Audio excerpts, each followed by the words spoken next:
Welcome to the Fibromyalgia Podcast. I'm Tami, fibromyalgia coach, author, and founder of the International Fibromyalgia Coaching Institute.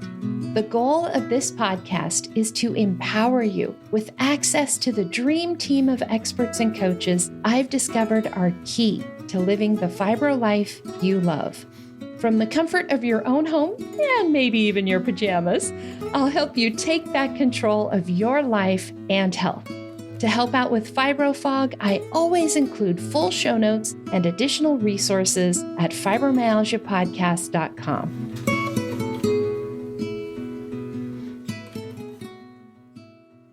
Welcome to the Fibromyalgia Podcast. I'm your coach, Tami, and this is episode 153. Today's episode is going to be a quick one. I am practicing what I preach and taking this week off from a full episode since I am recovering from doing our Living Well with Fibromyalgia Summit. Now, there is something, though, that I did not want to miss telling you about, and that is the fact that the FDA has approved a new pain medication last week at the end of January. The new medication is a non-opioid pain medication, and it's called Journavx, Journavx.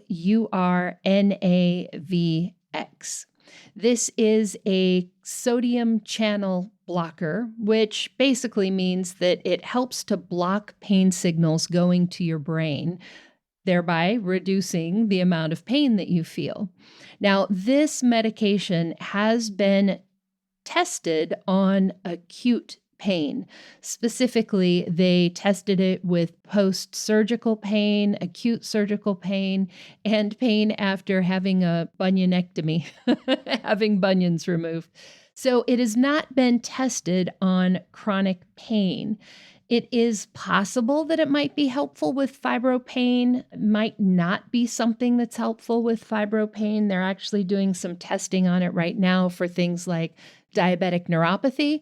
That'll give us a better idea of if it will help with fibromyalgia or not. But it might just be something that helps us with our highest pain days. So maybe it's not something you take every day, but when you're having that breakthrough pain, when you're in a flare, maybe it'll help with that. Or more importantly, where I think it could be helpful is helping to treat those other sources of pain. As I talk about all the time on this podcast, fibromyalgia is an amplifier. And so any sort of other pain that we experience, fibromyalgia is going to take that pain and crank it up a notch. And so if we can treat those other sources of pain, that will for sure help our fibromyalgia pain. Another aspect of this that I think is really important to recognize is that when you have an injury, let's say a car accident or some other type of acute pain situation, if you are still in pain 6 months later, there is a very good chance that you may always have that pain. So it's really, really important that we treat pain when it happens, and it's nice to have another tool in that toolbox. Now, I will just mention a couple other things about Journavx, just some side effects potentially to watch out for and some medication interactions.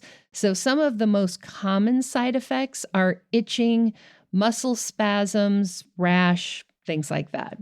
Now, in general, I wouldn't worry about those too much, except for the fact that with fibromyalgia, we do tend to have those tight muscles, and a lot of us deal with muscle spasms to begin with fibromyalgia. So if this makes that worse, it may not be a good choice for fibromyalgia.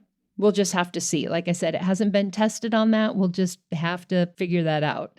Another thing is that it can interact with quite a few other medications. And again, this is brand new, so I don't know a ton about this, but it can make it harder for you to get pregnant.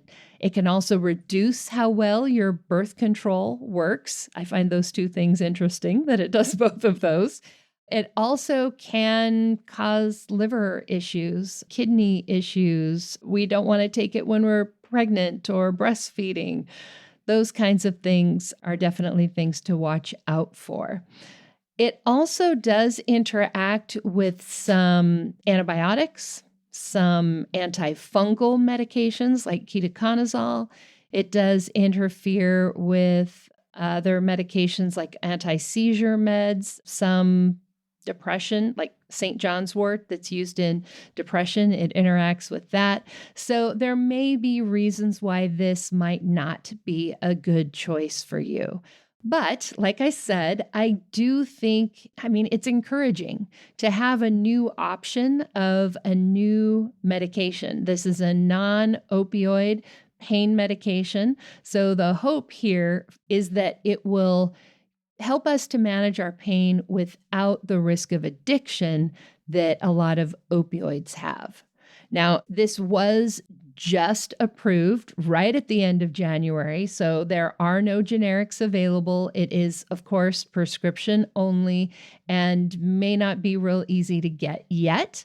But I'm sharing it with you partly just to give you hope that people are out there working on this problem, on the problem of pain, and that this potentially could be something to watch for and to watch for other research that ends up being done on it, like the research that's currently underway testing it for diabetic neuropathy.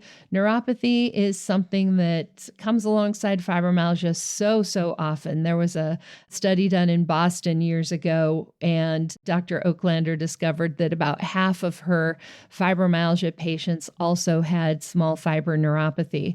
So if you're part of that 50% and this medication helps with neuropathy, it could be very helpful. So again, it's Journavx, Journavx.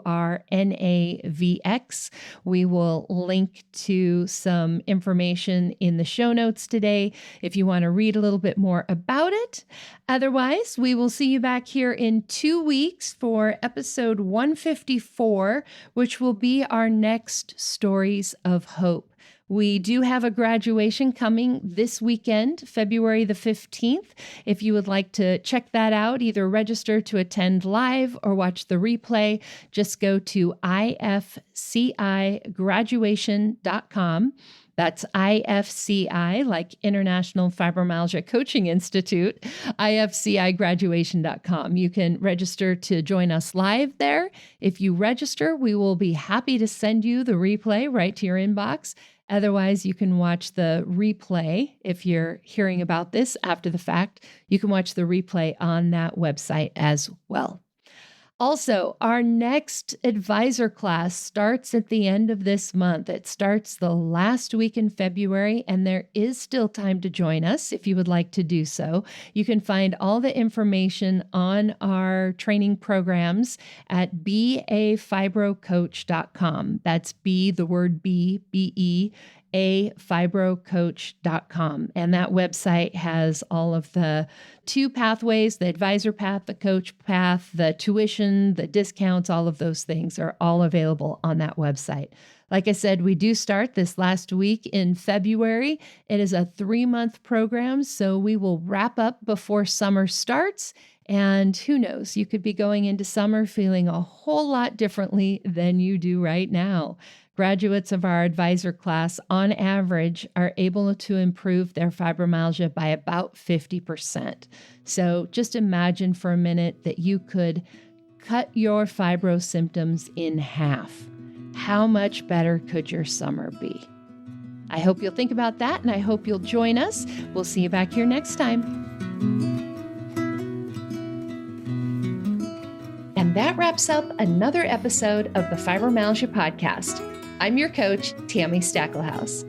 For daily doses of hope, inspiration, and practical advice, come hang out with me on Facebook. Visit facebook.com/fibrocoach to find my personal coaching page and connect with me directly. To find the show notes, additional resources, or to schedule a consultation with me or one of my coaches, visit fibromyalgiapodcast.com.